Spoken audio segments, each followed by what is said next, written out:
How to create animated Instagram highlights covers. Firstly, set up your highlights. To do that, post anything on your story. Once you have posted a story, you can put that to highlight. Click on the story at the top to view it. Once the processing has been done, then you will see a three-dot icon at the bottom. Click on that. Select the option Highlight and click on Add.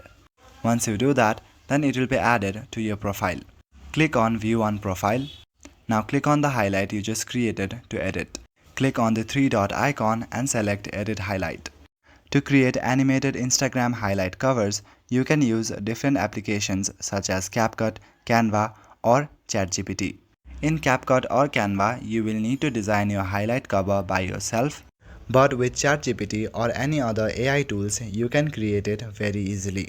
Simply open ChatGPT on your device. Now give the ChatGPT your picture that you want to animate. Write a prompt on how you would like to transform the picture. Even if you create an animated version, you cannot put videos on highlights. So because of this, you can simply transform the photo using ChatGPT and put it as a cover. That's all for today. Thank you.